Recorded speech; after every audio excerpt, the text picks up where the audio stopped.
What's going on, ladies and gents? Welcome to another episode of Ocarina of Time. In this episode, we will clear Lord Jabu-Jabu's belly, because I do not want to spend any more time in here.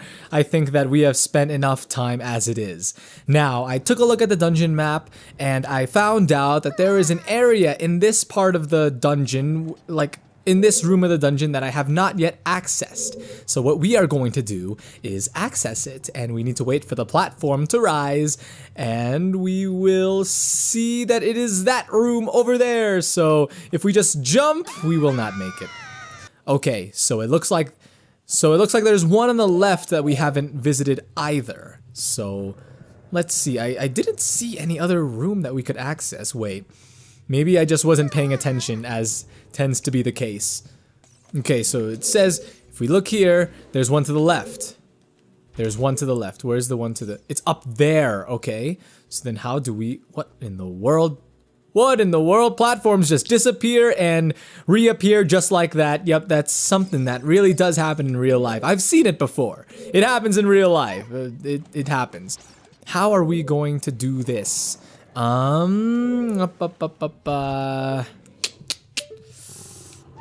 Man. You know what? Give me a second, alright?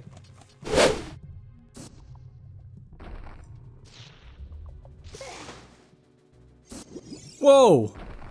I did not know about this area. There's an area here where you can find a Deku merchant. Why is this guy even inside Lord Jabu-Jabu's belly? Well, anyway, let's see what he wants to sell. Just some Deku nuts?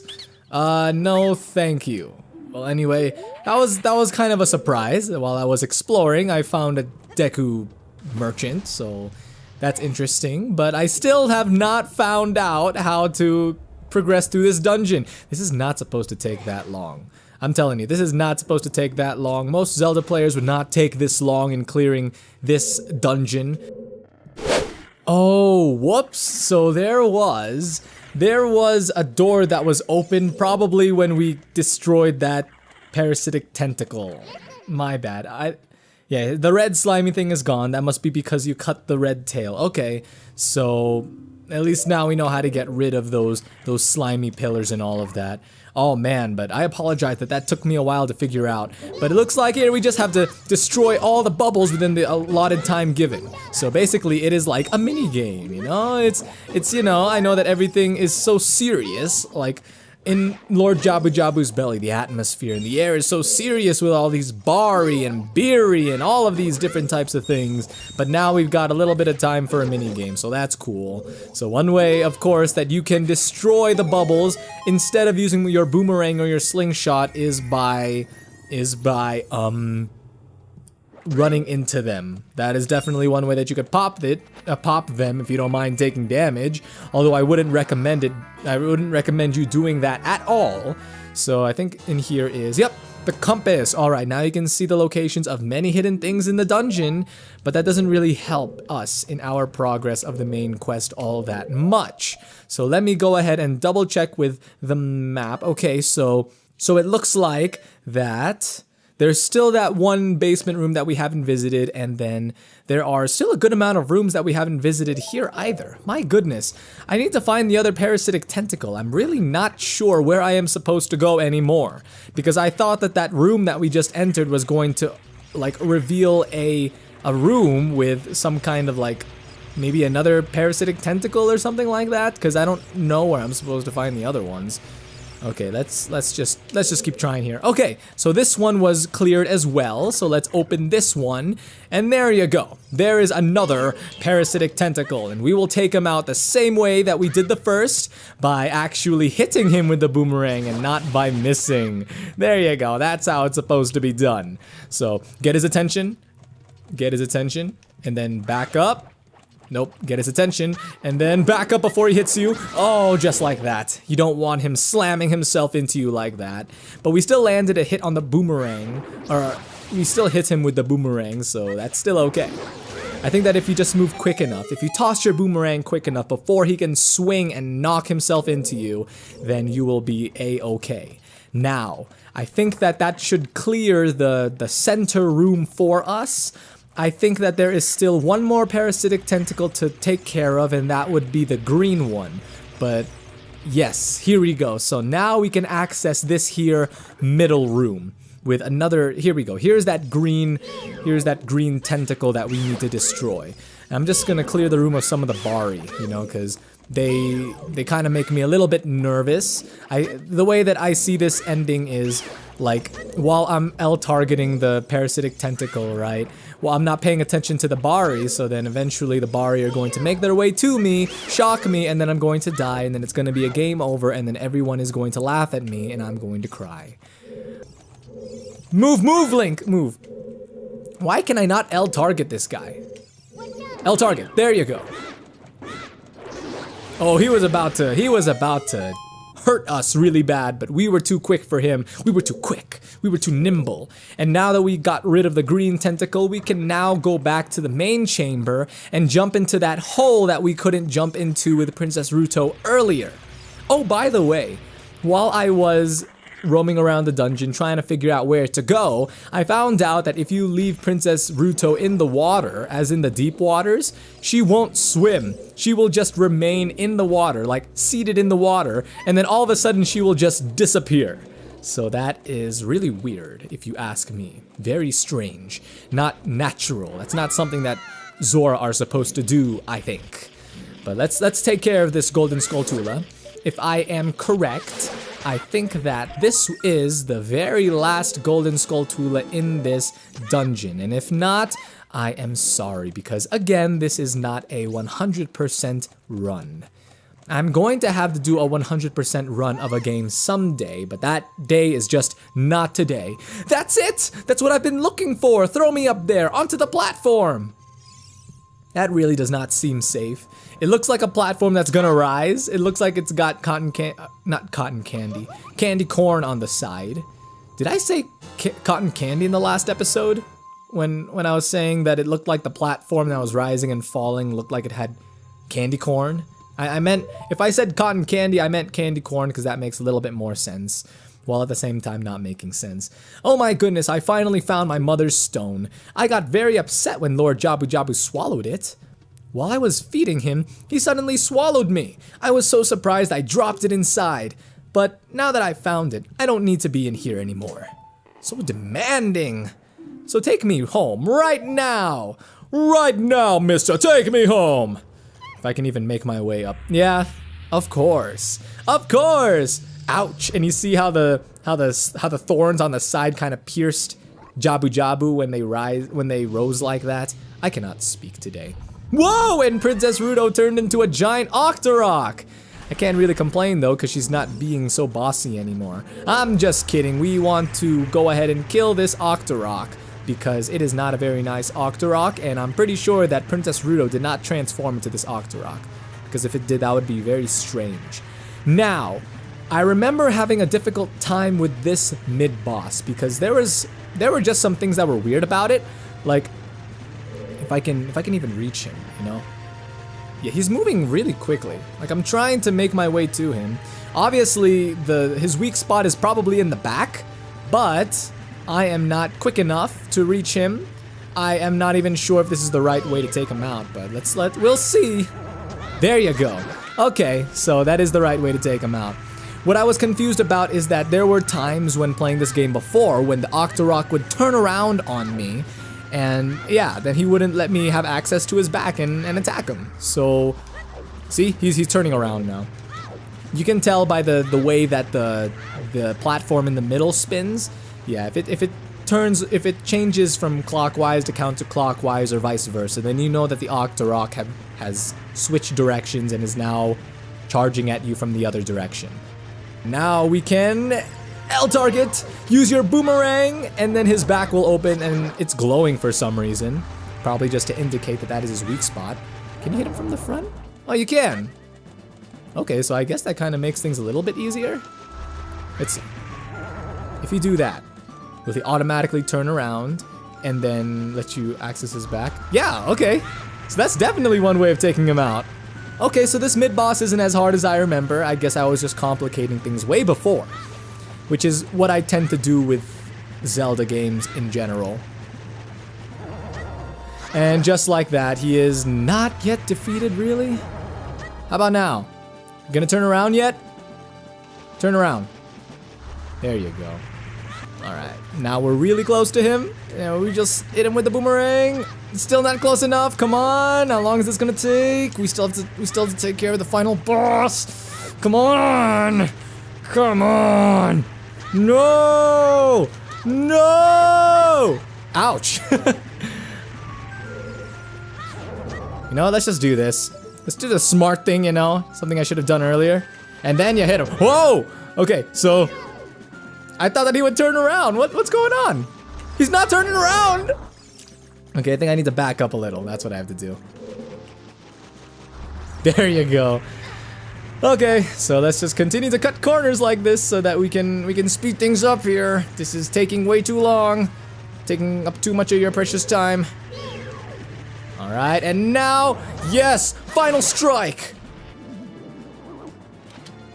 Oh, I was afraid that he was gonna turn around. Oh, man. That took way too long. That took a lot longer than it had to. Rise, platform! Bring us somewhere great. Bring us somewhere special. Alright, you know what? I'm not cutting the episode. We can defeat the dungeon. We can defeat this dungeon, okay? In this episode. We don't need a second, what is this? This is basically the third episode of this dungeon, I think. So let's end it here, alright? We will open this, and then we will find... Where are we? I don't even know where we are. It's just... Oh, I miss Princess Ruto already. I know that she was kind of a jerk. Kind of a little brat, but... Oh, come on! You octorok! Dude, the enemies in this game can get really, really annoying. Really annoying. And then I will shoot you. I will shoot you because you deserve it. There you go. And before this thing turns red again, it's turning red. It's turning red. Ah, there you go. I have a feeling, by the way, that there is a golden skulltula somewhere in here. Well, surprisingly, no. But either way, I probably wouldn't stop to get it. No, it's a golden skulltula. I'd probably stop to get it. Oh, but anyway, we just need to... We need to make our way to this... Oh, here we go. So this is how you access it. But where's Princess Ruto? Don't we need Princess Ruto to stand on this thing? Oh, I know. There's some boxes. There's some crates over there. This part I remember, okay? So let's just drop this here. And enter. Not the boss chamber. Not yet. Not quite yet. We still got some stuff to do. Now I have a feeling that here there's a golden skulltula. It's kind of a room that screams golden skulltula like. There's a golden skulltula here! There's gotta be one here somewhere. If not, I don't care. I just want to clear this dungeon already. Whoa, there it is! Golden skulltula! Golden skulltula! Turn up! I don't know what that was. Okay. You see, Lord Jabu-jabu is driving me insane. Okay, this is what it's come to. This is the insanity that Lord Jabu-jabu is driving me to. That is the third golden skulltula in this dungeon, and I think that that would be probably the 9th golden skulltula overall. Let's see. Let's see if I'm right or wrong. If I'm wrong, I wouldn't be surprised. It's the 10th. Okay, so I was off by 1. Not too bad. Not too bad at all. Alright. So it looks like we just need to access that thing. But there's this thing in the way. Oh, oh, okay. I gotcha, game. Or maybe I don't gotcha. Still? How close do I need to... There you go. I gotcha, game. I gotcha, game. Now this should be the final room, right? Oh. Let's see. Just checking for any extra golden skulltula, you know? You can never be too... Whoa, there's a bari there. I did not even realize that there was a bari there. And he was just waiting for me to get distracted by the wall so that he could electrocute me. Here we go. Here we go. Get pumped, ladies and gents. We're not cutting the episode here. We are going to keep on going. We are going to finish this, okay? Oh my goodness. What is this? What is this? There's so many giant bari or biri, whatever you want to call them. Oh yeah, the small one is biri, and then the big one is bari. But these are even bigger than bari. It's Baronade or Baronade. I really don't know. However you want to pronounce it. Point is, this is the boss of Lord Jabu-Jabu's belly.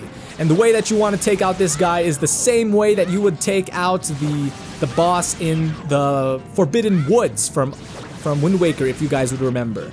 Remember how it had tentacles and all of that stuff that were attached to the ceiling and all of that? So yeah. So now you can attack him and do all this damage to him because he really deserves it. He kidnapped Princess Ruto. We still don't know where she is. If she really turned into an octorok, by the way, that would have been pretty amazing too. That's just my opinion. Maybe your opinion differs. Maybe you like Princess Ruto more than I do. I'm just kidding. Princess Ruto's a pretty cool character. And she will be a very cool character later on in the game. Oh my goodness. Dudes, you are not being cool right now. Just... Huh. So... Nope. You gotta wait for the opening. And it looks like if you approach the Baronade, if you will, when you stun it, its tentacles at the top will defend the body. Okay, let's take out these guys first, you know?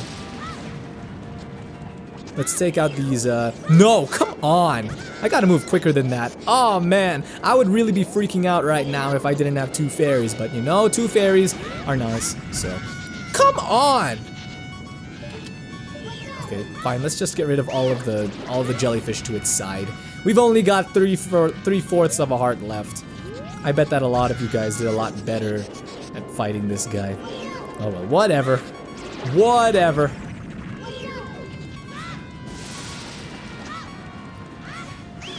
There you go. Alright, so it might not have been necessary, but it makes things a whole lot easier for me now, you know? So now we can attack this guy. There you go. So maybe it was necessary. Oh my goodness. No, back off! Oh, I'm being electrocuted! Being electrocuted is not fun! Good thing we have a fairy! So we are okay. For some reason I thought that... For some reason I was thinking that, what happened if I didn't have a fairy? What happened if something happened, like there was a glitch in the game and then I somehow lost my fairy and then... Oh man, that would have been a nightmare. It would have been a true and an utter nightmare. Okay, you know what? I'm just rushing through this if you can't tell. I just want to kill this guy already. And there you go. He grows a bunch of boils and then he, I guess, explodes. Which is really nasty. Ew, look at that.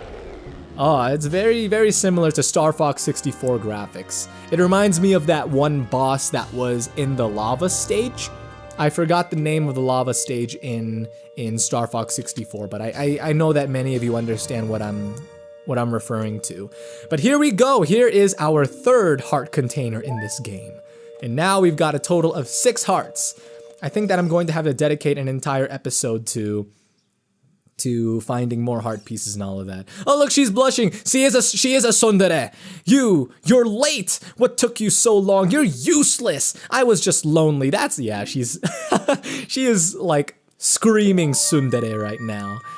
Oh man, this is but she's adorable, you know. She's a brat, but her little crush on Link is kind of cute. But then it gets a little bit creepy, in my opinion. Oh yeah, this is where it starts to get a little creepy. Yeah, she was only cute for a moment, and then the cuteness quickly dissipated the moment that this scene started.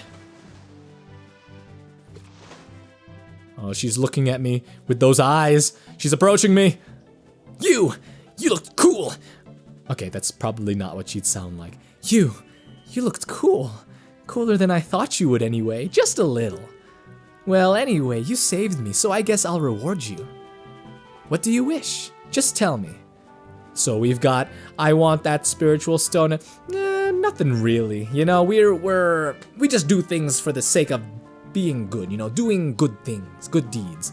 Don't be shy. I can tell what you're thinking. My mother gave it to me and said I should give it only to the man who will be my husband. You might call it the Zora's engagement ring. All right. And she's going to be the one to, of course, to decide this. Zora Sapphire, yup, we got it. And again, I do not know why they give you the option of choosing nothing much really when she's going to force you to take the item anyway. You see, the point with role-playing games nowadays is they give you selections, and those selections will affect the outcome of the story later on. But here, it doesn't change anything at all, so just a thought. Some food for thought, if you will. You obtain Zora Sapphire. This is the spiritual stone of water passed down by the Zoras. Her most precious possession? You don't know what she's talking about, but you finally collected all 3 spiritual stones. Go back to see Princess Zelda, and we will do just that, but we will have to do it in a future episode. And the reason why I say future episode is because I want to do some things as Child Link before continuing on with the story. So I will see you guys in the very next episode. But if you liked the episode, please don't forget to leave a like. And if you would like to see more from me, don't be afraid to hit that big red subscribe button. And we are behind Lord Jabu-jabu. You can see the big fish all the way from here. Hello, Lord Jabu-jabu. What's up? And it looks like there is a place that we can access here, but I don't know, or I don't even know. Let's see if we can destroy it with bombs before we end the episode, you know. We're already going over, so there's no point in trying to rush the ending. Let's see. Ah, so there is a place that we can access, but we will have to do it in a later, in the next episode. So I will see you guys then. Take care.